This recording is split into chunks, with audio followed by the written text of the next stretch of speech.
of the Haralson bag, belt bag Sewalong by Noodlehead. If you were watching last week, it was not very long. My husband was away and my kids didn't want to go to bed, and my daughter walked in like 5 minutes after I started the live, so we had to cut it short, but here we are, week 3. We are going to pick up where we left off, and so today we're going to cover finishing, interfacing everything, and then we're going to start sewing the back exterior of the belt bag. If you have any comments or questions, don't hesitate to write a little something, and hopefully I'll see it and be able to answer. I love this bag. I love sewing this bag, so let's get to it. So last time I think we left off, I had interfaced these pieces, and I talked about how you won't need interfacing if you're using oilskin on the outside of your bag. I do still like to interface the lining even though I'm using oilskin. The pattern doesn't say you should. It actually says you shouldn't, but I like to do it anyways. I find it just gives a bit of structure, and I like that in my bag. So let's get going here. So there was quite a few pieces that we needed to interface if you're doing the canvas bag.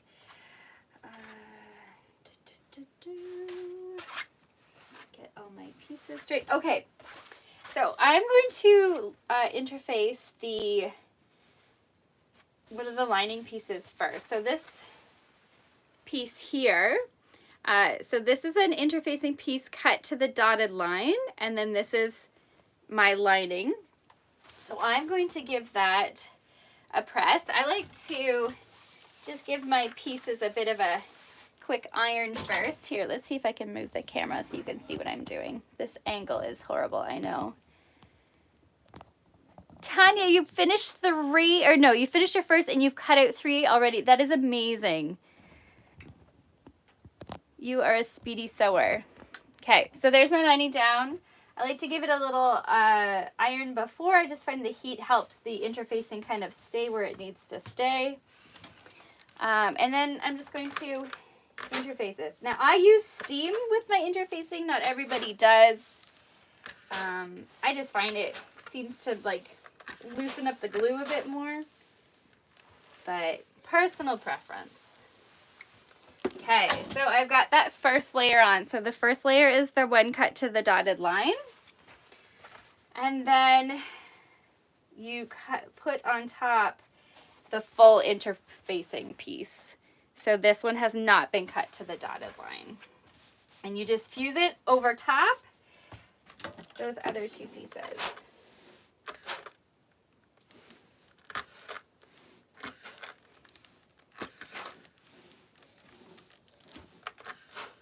And just make sure everything's nice and fused and there's no wrinkles. Okay, so that, oh, stuck to my ironing board. So that piece is done. This is another part of the lining. This is the front bottom part. Now this part on the lining only has you interface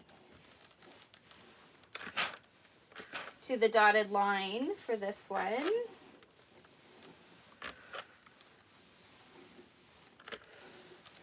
There we go. Those are all my lining pieces. So now I'm going to do my exterior. So the lower front exterior has you do to the dotted line interfacing piece, and then a full piece.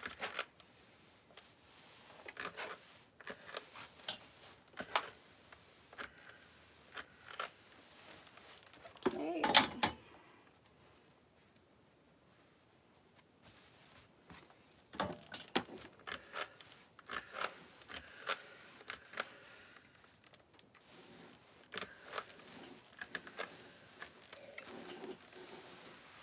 You will notice sometimes when you do this interfacing that it stretches a little bit and you have a little bit of excess. All I do is I go and I trim that off, and it's perfectly fine.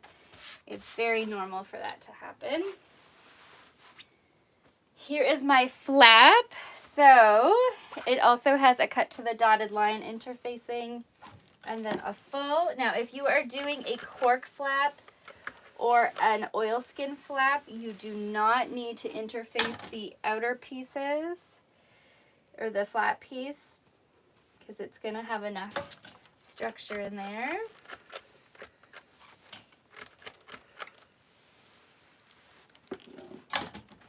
I really like working with cork. I find it's a very fun fabric to sew. Okay, and here is my last pieces to do. So a cut to the dotted line one.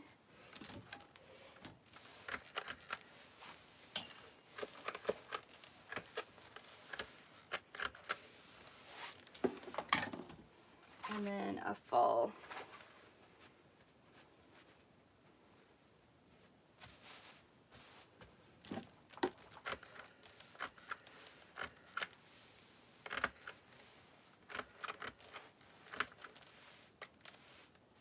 Okay, so everything is interfaced. And our strap. So the first step is we need to, oh, here I can move the camera back up now. So the first step we need to do is the zipper, which I love. I love sewing zippers. So, but you need to take these little zipper ends and you need to fold down 1/4 inch like this and press those in place. And you need to do it on all 4 of them. So I'm just going to do that. Just fold down 1/4 inch. Give it a little press.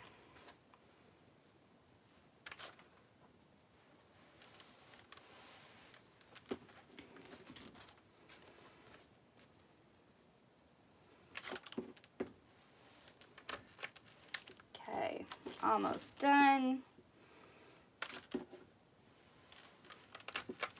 Okay, so now I have 4 of these and they're pressed like this with 1/4 inch down. And now I'm going to go over to my sewing table where my machine is and we're going to start sewing.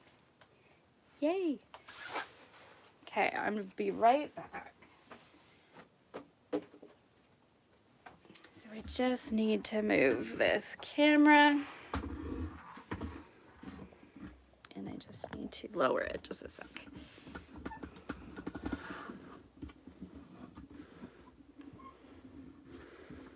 Okay. And I'm going to have a seat here. So I'm sewing on a Pfaff Ambition 620. I love my machine. I always like to know what machines people sew with. So yeah, that's my machine. I absolutely love it. Okay, so the first thing we're going to do is we're going to prepare our zipper to sew in.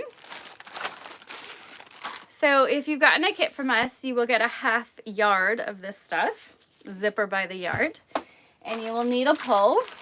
If you are using fixed length zippers, they're all ready to go for you.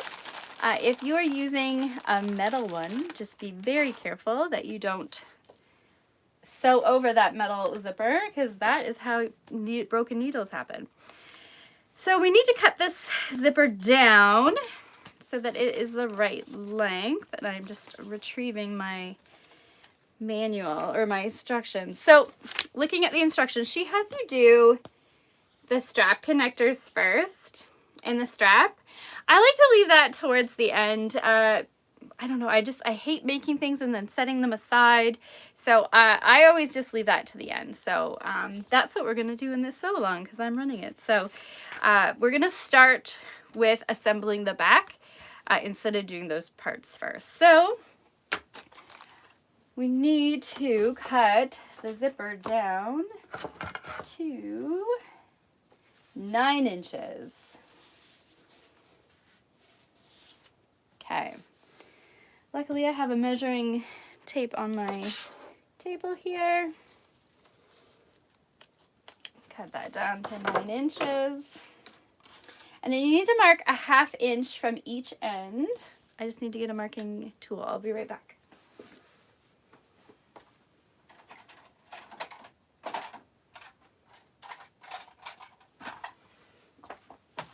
You need to mark a 1/2 inch because you need to know where to put these zipper ends.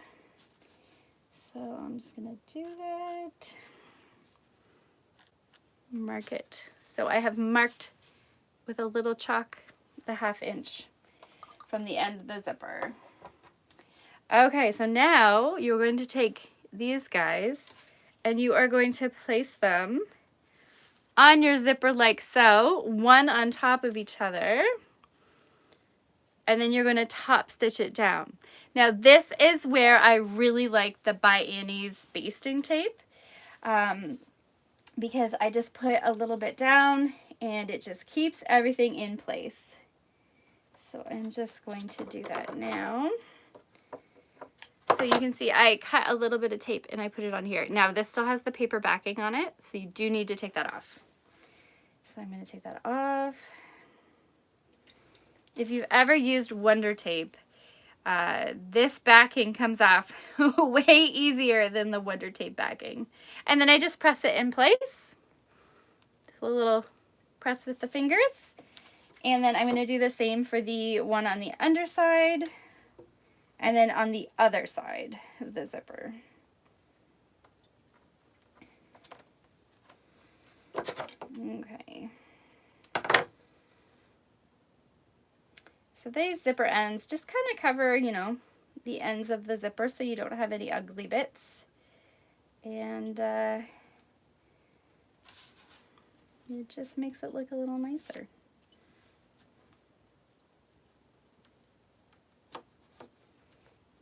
Okay, I've got the first one done. Now I'm going to get the other ones. Tanya, I just missed your comment and I don't know if it'll let me see.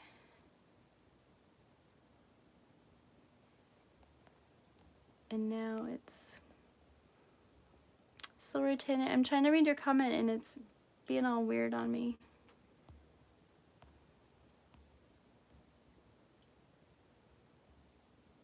Okay. Okay, we're going to do the other side. Oh, you were saying you were amazed how easily you took that tape backing off. I still have one roll of Wonder Tape left. It might have to switch it. Yes, this is so much easier to use than Wonder Tape. I taught a class once at the store and we were all using Wonder Tape to baste our pockets in place. And everyone was having a nightmare taking the backing off. And I had to do it for everybody because they just couldn't get it.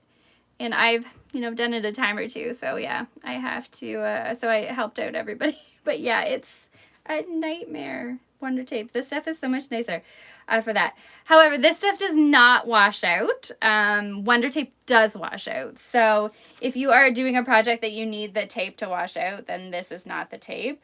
For bags, this stuff, you're never going to see it in your bag. It's all usually hidden. So it's not much of an issue, but yeah, if you're doing some garments or something, this is not the stuff. Okay. There, I've put that backing into place. Okay, so now what we're going to do is we are going to go and we are going to top stitch 1/8 of an inch away from the folded edge of that fabric along the width of that zipper.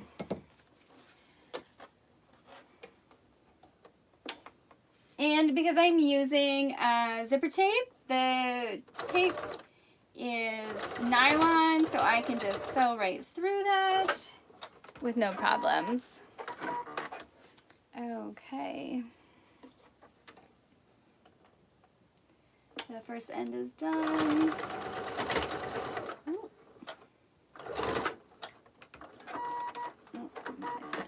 Okay. So I now have them top stitched in place. It's hard to see because it's black on black, but yes, I got my zipper ends top stitched into place. So now what you're going to do is you're going to take your back exterior piece and you are going to sew this zipper onto it. Oh, and if you have directional print fabric like me, make sure you have it in the right direction. And you're going to center this zipper on this back panel. Oh, I need to grab my Wonder Clips. I'll be right back. So I believe I talked in the first video how for bag making, I really prefer Wonder Clips. They look like this. They're just a little little clip, and they hold things nicely in place, and they can pin through a lot of layers when pins can kind of make some distortions and stuff. So I tend to use these a lot for when I'm making bags. Get those in place. So what we're going to do is I like to baste my zippers in place first. Now you can use, you can thread baste it with your machine, or you can even use this by Annie's basting tape. You could do that. I like to just use the machine. It's what I'm used to, so I'm going to do that. And thread is cheaper than the basting tape. So to do this, you are going to need to put a zipper foot on your machine, and you are going to want the zipper face down, so right side's matching on here. And I'm just going to baste it in place with, like, what do they have you sew this at?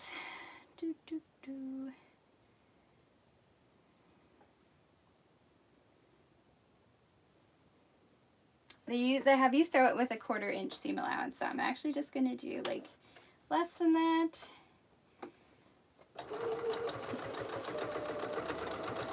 just going to baste this in place.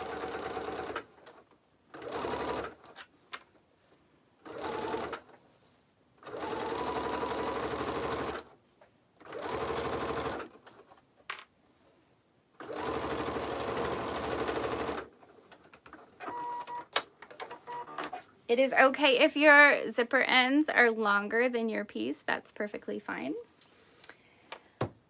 So now we're going to make the pocket in the back. So there's a lovely zipper pocket in the back, and to make that pocket you use a lining piece that you cut out earlier, and it is this one.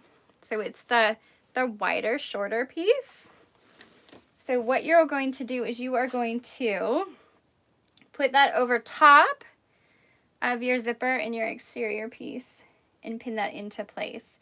Now, when I'm sewing this, Tandy said she just bought the last of the basting tape. Yes, I am ordering more soon, but yes, you have the last of it now. I know there was only one roll the other day, and I was like, oh, I should get some more. Okay. So I am basting this, or not basting this, I'm clipping this in place. Now, when I go to sew this on my machine, I like to sew with the lining down on the bottom and my bag part on the top, the exterior on top, because I find if you're sewing with the lining on the top, because it's a little thinner, a little less structured, it does want to shift a little bit more. So I find if it's on that bottom, it doesn't shift as much. So that's what I prefer. Just one moment. Get that nice and flat. Oh, you know what I forgot to do? I forgot to put my zipper pull on my zipper. Oh my goodness. You're going to need that. I can't open my zipper if it doesn't have a zipper pull. That's okay. That's easily fixed. Just get my seam ripper and open this up a little bit. I'll just have to take that end off.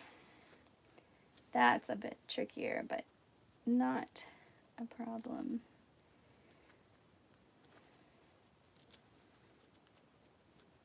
And that basting tape is not permanent, so unless you iron it, I think. So it is just pulling right off, so that works out nicely. Get those threads out of there.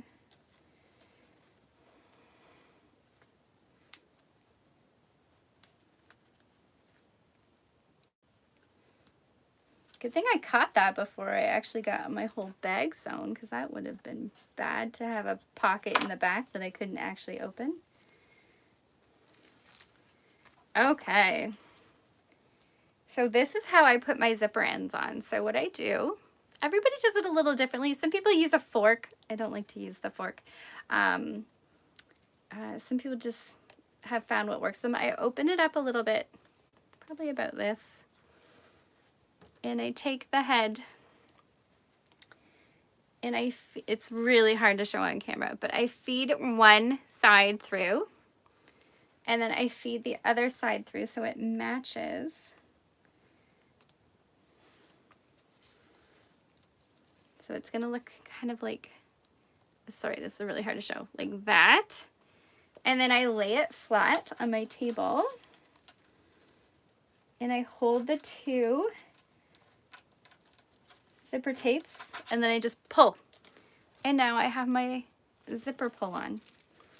There, that's better. Now I have to sew this back on.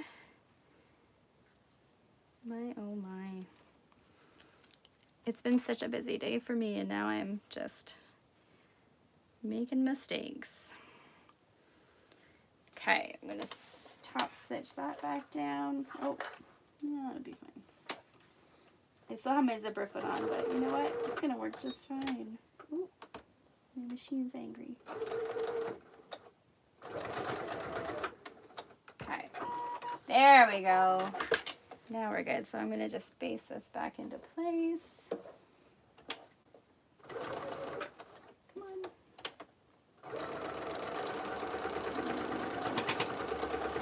Okay. Okay, so here we are. We're going to be making the back pocket. So we are going to take this. We are going to put this over top.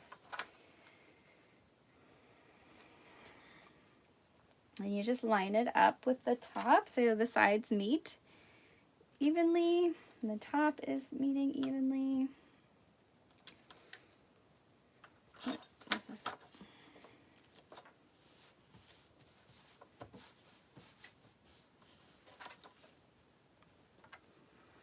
Okay.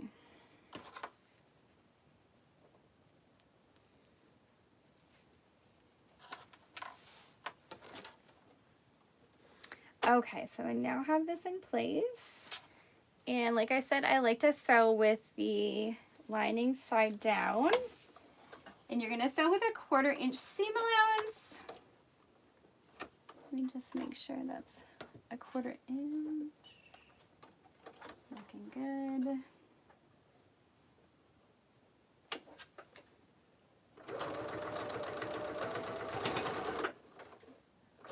So with that zipper foot, you should be able to get through here without hitting any teeth.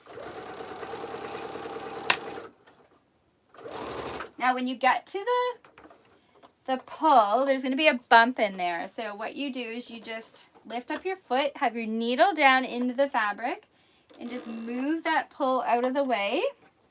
Put your needle, or so your foot back down, and you just continue on.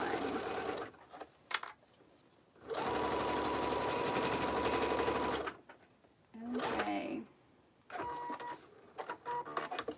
There, so we have, this is going to be what the inside of the pocket looks like. So I don't do a lot of pressing with my iron when I'm making bags. I tend to just finger press a lot of the times.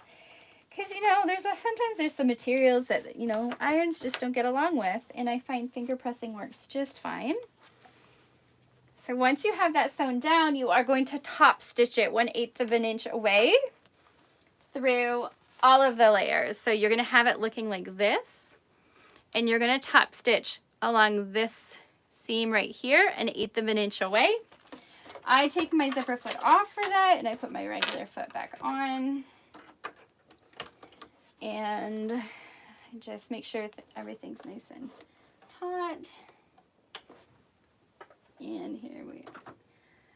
Do I want to go up? Yeah. So sometimes with top stitching, I like to do a slightly longer stitch length. So normally sorry, my machine is not cooperating here. So normally I do so with a 2.5 millimeter stitch length. So I just upped it to 3 millimeters for the top stitching. Just find sometimes a longer stitch length looks nicer for top stitching.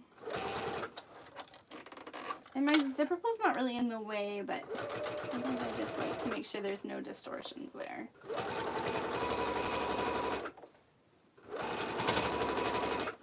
Okay. So there we go. We've got our zipper in and we've got it nice and top stitched. You can just close that. And let's go on to the next step. So now we're going to bring the lining up to meet the back of the exterior. So it's going, and then this is what's going to look like on the inside. So basically what you're doing is you're creating the pocket right there. That is the pocket. So you're just going to line it up with the top.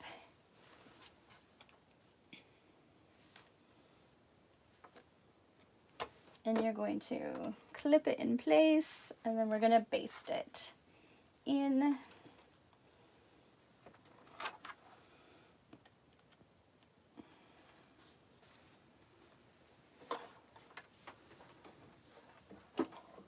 I think I'm going to use my regular foot for this part. I think I can stay away from that zipper tape. I think there's enough room.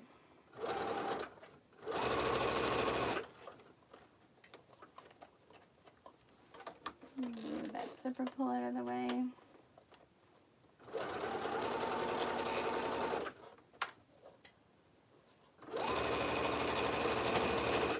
Okay. The instructions also have you go down the side of the bag to keep that pocket in place. I'm going to do that.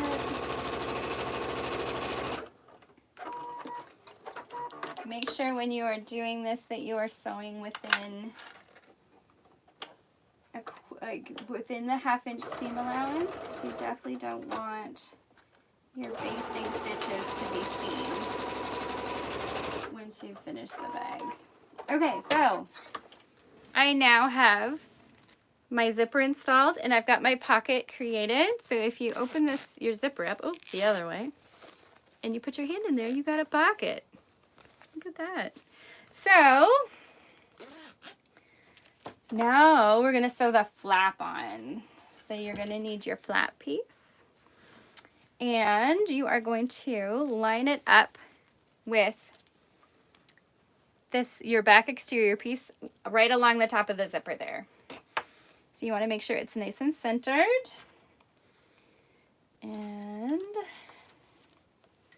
you're just making sure it's matching all along the top there.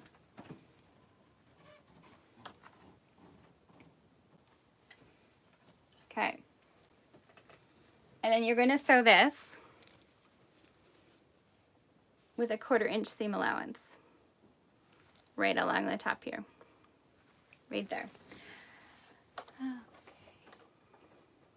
And this is where I would probably put a zipper foot in now, just to kind of keep it out of the way. Let me put in there. There we go. Yeah, so you're going to sew this with a 1/4 inch seam allowance all along that top flap. So you got your right sides together.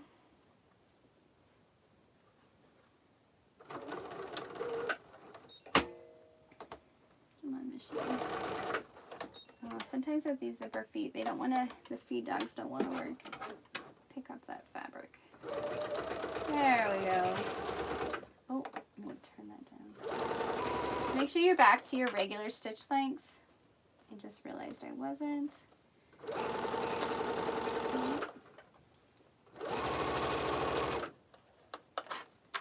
I'm coming up to my zipper pull, so I'm going to move that out of the way. So I lift up my foot, needle still in, move that zipper pull out of the way, and then put my foot back down. Okay. So now we have our flap sewn on. Look at that. So this is what your bag's going to kind of look like. You're going to have a flap, lovely flap, and that's going to be the back. So the last step here is you do need to top stitch. And so I'm just going to get my regular foot. There it is. And I just like to finger, like I said, I like to finger press that. So this seam is going to be up and you're going to stitch through it from the front, and you're going to top while you're top stitching this seam. Change my stitch length. So what I like to do is just kind of use my hands to make sure that seam is nice and spread out so that there's no folds in there. And just top stitch 1/8 of an inch away from that seam. I'm gonna get my zipper foot out of the, or zipper pull out of the way. There we go. Okay. So there we go. It's all nice and top stitched. And so we have our back zipper on, and we have created a pocket, and we have our flap on. So we're gonna do one more step, and then we're gonna call it for the night.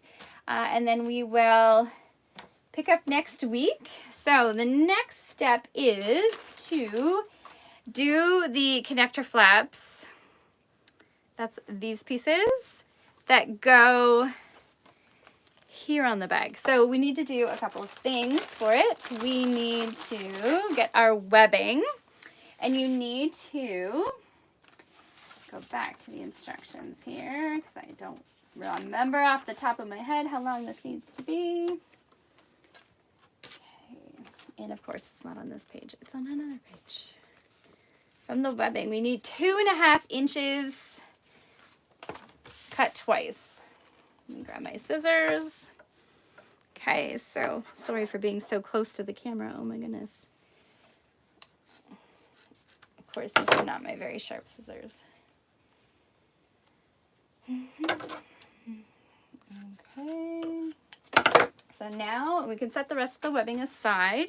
We've got 2 pieces like this, and we're gonna need this if you've bought a kit from us or if you've purchased these. This is a level 3 basic hardware kit by Sally Tomato. It has everything you need to make, sorry Tanya, I'll get to your comment in a second. They have everything you need to make an adjustable strap. So it's got the swivel hooks, it's got 2 D-rings, and it's got a slider. So all we need from this kit right now is the D-rings. So we're going to take the D-rings and we're going to put them in the webbing like this. So we're going to put them like this in the webbing. And they have you. The pattern tells you to sew those, baste those together. Usually I would probably wing it, but that's because I'm a slapdash sewist. I don't tend to do everything the pattern tells me, but I will for the sew along. Okay, just baste those in place. Okay. So what you're going to do is you're going to take your strap connector piece and you're going to fold it in half so it's right sides together like this. And you're going to take this piece and you're going to put it in here. The pattern has a really good diagram of where exactly this piece goes, but basically it's right in here. So this would be right in here is the D-ring, and here is the webbing, and then you're going to stitch along here and then here, and you are going to stitch with a 1/2 inch seam allowance there. So I'm going to do this. This is why you need a good jeans needle in your machine, something nice and sharp and strong. I am using a jeans 9014 and it does the job quite nicely. I'm going to change my stitch length back. I am going to, now this is going to have a lot of stress on it, so make sure it's nice and tightly sewn.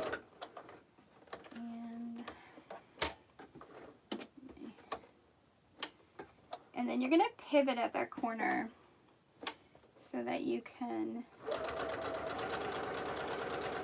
sew down the rest of it. Okay. So then it's like this. And then you need to trim it a little bit. So I like to trim this corner here. Oh, these are my horrible craft scissors. I gotta get my good ones. Just a second. Oh. Okay.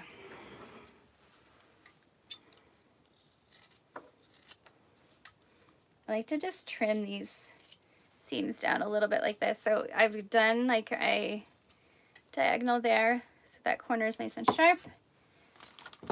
And what you do is you just reach in there, grab that D-ring and pull it out. And then you just make sure everything's nice like that. So that's what it's going to look like. If you pull, that corner's going to come out nicely. And that's what it's going to look like. And then you're going to take that. You should do the other one. I'm going to leave the other one for now and have you do that on your own. And you're going to place it on the exterior back. And you're going to place it. I should probably give this a press. This is the one place I will be doing some pressing.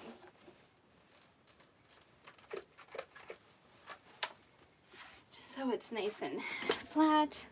You're going to put it a 1/4 inch above the zipper, like this. And you're just going to base that into place.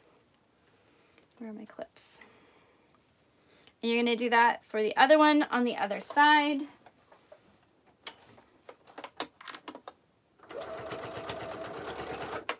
Ooh, throwing clips everywhere. Okay. So now I have my strap connectors put in there. So when the bag is finished, it'll kind of look like that. I'm going to leave it there. You need to make the other strap connector and put it on here. And then it'll be ready to move on. And then that's basically the back done. And we just set it aside until we have finished the front. So the next thing we're going to do next week, we are going to do the interior pocket, which is a fun little technique. It's kind of, if you've ever done a welt pocket, it's kind of like that. So we're going to do that. We're going to make the lining, and then we'll see how far we get. We should be able to make the zipper pocket and the front lining and start like maybe assembling a little bit. And we might get to the closure, so we'll see. So that's what we're going to do next week. If you have any comments or questions and you are watching this video when it's not live, please don't hesitate to comment. We do monitor all comments. We will be returning again next week, Tuesday at 8 p.m. And yeah, so let us know if you have any questions or comments, and we will see you next week. Tanya had a comment, and now I can't see it. Tanya, I am going to find your comment, and I will comment on the video and let you know, okay, if you need an answer. So yeah, we'll see everybody next week. Bye.